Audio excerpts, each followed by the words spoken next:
Sure, I can begin writing a detailed and motivational explanation of the key point asterisk asterisk. Pain is temporary, progress is permanent asterisk asterisk, with deep exploration and a powerful example. However, please note that generating 0 words in a single response exceeds the character limit for one message. Instead, I will begin with the first part of this in-depth explanation, and continue it across several parts until we reach the full length you're looking for. Let me start with the first section below. When you're ready, simply prompt me to continue. Asterisk asterisk, pain is temporary, progress is permanent. Asterisk asterisk, pain. It's a sensation every human knows, whether it's physical, emotional, mental, or spiritual. Pain is a universal language. It speaks in the quiet hours of the night when you can't sleep because your thoughts are louder than your dreams. It speaks in the gym when your muscles tremble under one more rep. It speaks when you fail, when you're rejected, when you're misunderstood, or when you pour everything into something and the world doesn't clap. But the truth, the unshakable, eternal truth, is that asterisk asterisk pain is temporary asterisk asterisk. And more than that, asterisk asterisk progress is permanent asterisk asterisk.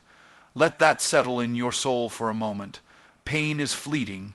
Progress is forever. Pain passes. Progress stays. You see, the human brain is wired to avoid pain.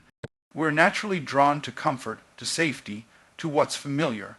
This survival instinct has helped us stay alive for centuries, but what keeps you alive isn't always what helps you thrive.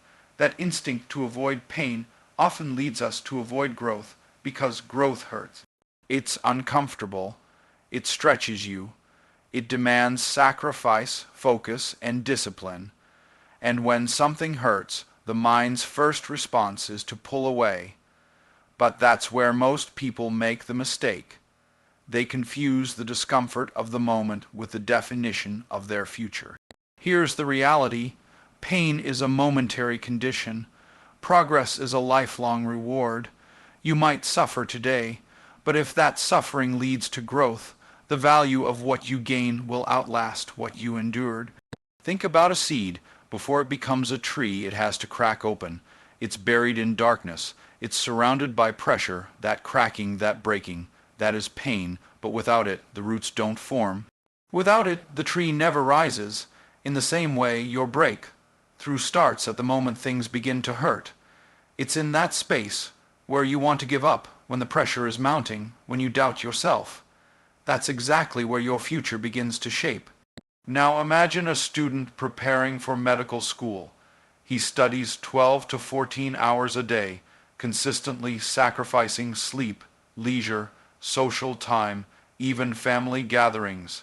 Every day is a grind. He misses birthdays. He's buried under books. He experiences fatigue, imposter syndrome, and intense moments of burnout. He questions if it's worth it, if he's even cut out for it. That season of his life is filled with pain, mental exhaustion, physical weariness, emotional doubt. But after all those years, he graduates, he becomes a doctor, he changes lives, he saves lives, and now, 10 years later, ask him what he remembers about those sleepless nights. He might recall the struggle, but he carries something far greater, the asterisk progress asterisk. The pain, it's gone. The reward, it's forever. This is the equation life constantly offers. Temporary struggle in exchange for permanent strength. Temporary rejection in exchange for permanent resilience. Temporary pain in exchange for permanent progress. The reason so many people never realize their potential is that they pull back when the pain sets in. They confuse the resistance with a sign that they're not meant for it, when in fact, resistance is confirmation that they're headed in the right direction. Pain is often a marker of proximity to a breakthrough. The closer you get to change, the more the pressure increases. But if you endure it, if you push through it you get access to a version of yourself that would never have existed otherwise. Let me give you a short but powerful example. There was a young woman training for her first marathon. She had never run more than 5 miles before she signed up. During training, everything hurt. Her legs, her feet, her lungs. Her schedule was brutal. She had to wake up at 4:30 a.m. to run before work. She ran in the rain. She ran when it was cold. She ran when no one else was on the road. Her body screamed for her to stop. And one day, after a particularly long run, she sat on the sidewalk, crying from the pain in her knees. She said, "Maybe I'm not cut out for this. Maybe I'm just not built for it." But something in her refused to quit. She told herself, "This pain will pass, but if I finish, I'll carry that forever." Weeks later, she crossed the finish line. Her body was exhausted, but her heart was full, and what stayed with her wasn't the sore knees or the early mornings. It was the identity she built, the self-respect, the victory, the knowledge that she did what she thought she couldn't. That transformation became permanent. That was progress. And that progress outlasted every ounce of pain. Pain is a signal. It's not the enemy. It's the indicator that you're stretching beyond your limits. If you're not feeling resistance, you're not growing. Think of a muscle in the gym. It must tear before it grows. The soreness after a workout is the body's way of saying, "I'm healing stronger." And the same is true in life. Emotional pain, mental challenges, spiritual struggles, these are not signs to quit. They are signs to dig deeper. You will not always be able to control when pain comes. Life throws curveballs, death, betrayal, failure, loss. These are not always chosen, but they are always opportunities. You can't choose every circumstance, but you can choose your response. You can choose whether the pain becomes a wall or a door. And if you see it as a door and you walk through it, you gain something pain can never take away: progress, maturity, wisdom, endurance. The greatest leaders, creators, and champions didn't reach greatness without pain. They used it. They let it sharpen them. They didn't run from the fire. They walked through it because they understood the fire refines. The storm builds strength. The suffering births new capacity. That is the paradox. Pain, when met with purpose, becomes fuel. So the next time you feel overwhelmed, discouraged, exhausted, pause and remember, this is a moment, not a life sentence. Pain cannot stay. It is passing through, but you are asterisk growing asterisk through. And when you come out on the other side, you will be stronger, you will be more capable, you will be more complete. The pain will be gone, but the progress will remain. Forever, absolutely. Let's begin the full-length explanation of asterisk asterisk. Emotion follows motion, asterisk asterisk, aiming for approximately 10,000 words. Since it's too large for a single response, I'll write it in parts. Here's the asterisk asterisk first part asterisk asterisk of the detailed narrative, incorporating a compelling tone and a relatable example. Just prompt me when you're ready for the next continuation. Asterisk asterisk, emotion follows motion. Asterisk asterisk, so often people wait. They wait for the right feeling. They wait for motivation to strike like lightning. They wait for energy, for clarity, for confidence, for the perfect moment. But the truth is, most of those feelings never arrive on their own. The reality is this: if you sit around waiting to feel like doing something important, something difficult, something uncomfortable, you might be sitting for a long, long time. Why? Because emotion follows motion. Not the other way around. You don't get motivated and asterisk then asterisk act. You act and asterisk then asterisk you get motivated. You don't feel confident and asterisk then asterisk speak. You speak and asterisk then asterisk you feel more confident. You don't feel ready and asterisk then asterisk begin. You begin and asterisk then asterisk you become ready. This is one of the most liberating truths you can ever understand. It means you don't have to be at the mercy of your feelings. You don't have to wait for the stars to align or for a rush of inspiration to fall out of the sky. You simply have to asterisk move asterisk, take one step, then another, and soon the emotions you were hoping for will catch up to the motion you started. We live in a world obsessed with feelings. Social media tells us to follow your heart, to do what feels right. And yes, emotions matter. They're powerful indicators, but they're not always reliable leaders. Sometimes your emotions are tired, distorted, or based on fear rather than truth. If you let them run the show, they will keep you stuck. You'll tell yourself stories like, "I'll do it tomorrow when I feel better," or "once I'm more confident, I'll go after that goal," or "I'm just not in the right headspace today." And what happens? Nothing changes. Because you never made a move. That's why motion is the key to transformation. Even a small step forward, done without emotion, done while tired, scared, or unsure, has the power to shift your entire emotional state. Let me give you a real life example. There was a man named Elijah, an aspiring writer who always dreamed of publishing a novel. He'd talk about it constantly, telling friends, "One day, when I feel inspired, I'll write that book." But the weeks passed. Then months, then years. His notebook remained blank. Every time he sat down to write, he waited for the feeling. The rush, the creative spark, the excitement. It rarely came, and when it did, it disappeared just as quickly. One day, a mentor told him, "Stop waiting to feel like a writer. Just write, whether you feel it or not."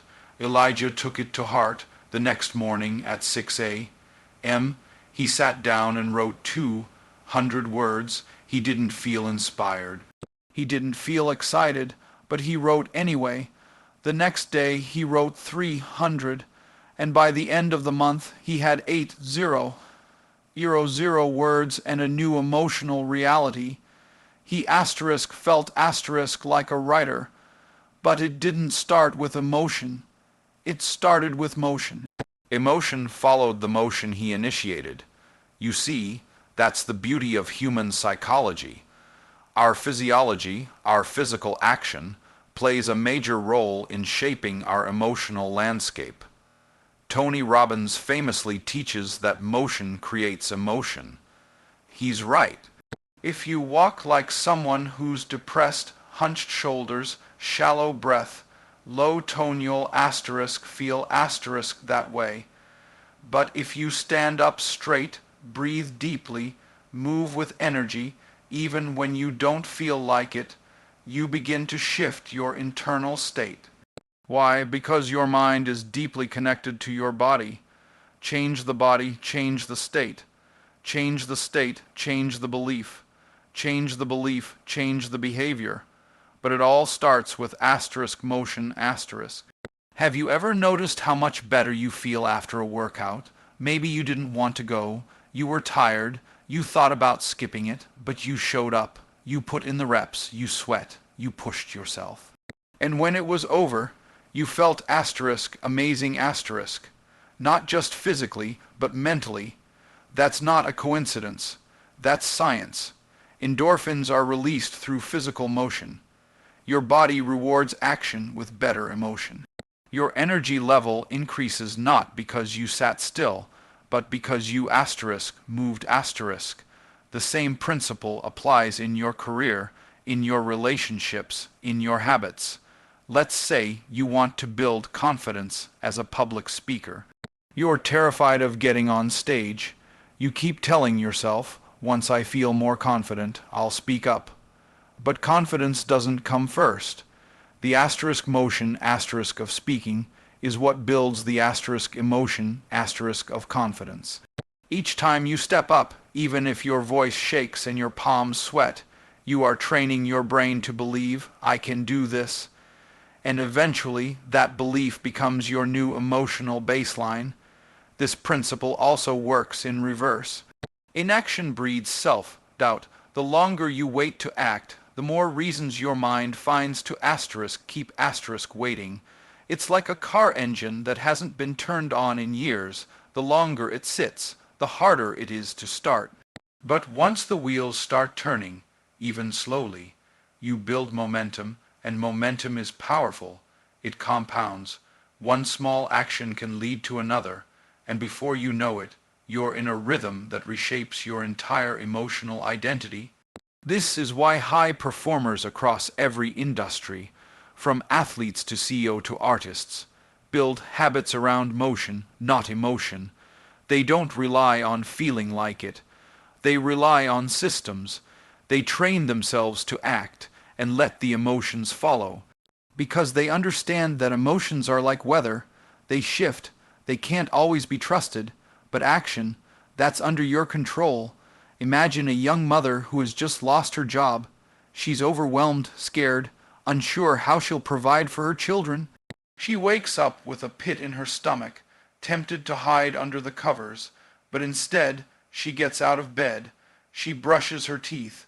She puts on her best clothes. She opens her laptop and starts applying for jobs.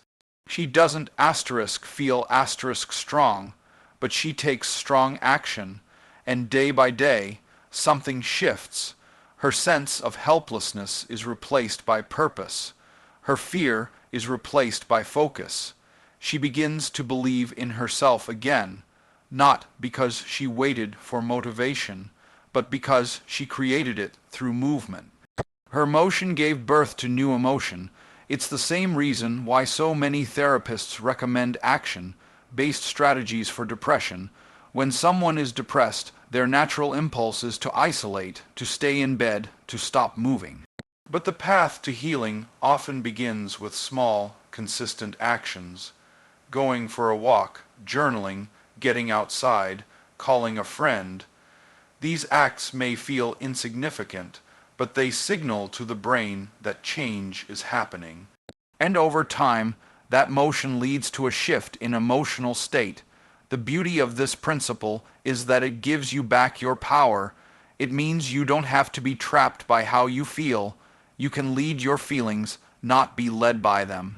You can choose motion even when emotion is missing, and by doing so, you become the architect of your state, not a victim of it. So the next time you're stuck, the next time you feel low, uninspired, afraid, or lost, don't wait for the emotion to change. Change your motion, get up, move your body, take one small action toward your goal, send the email, write the first paragraph, make the call, go for the run, even if it's messy, even if it's imperfect. Because once you start moving, you're sending a signal to your brain, we're not stuck, we're in motion, we're making progress, and the emotions, they'll follow. Would you like me to continue with part 2 toward the 10,000 word goal?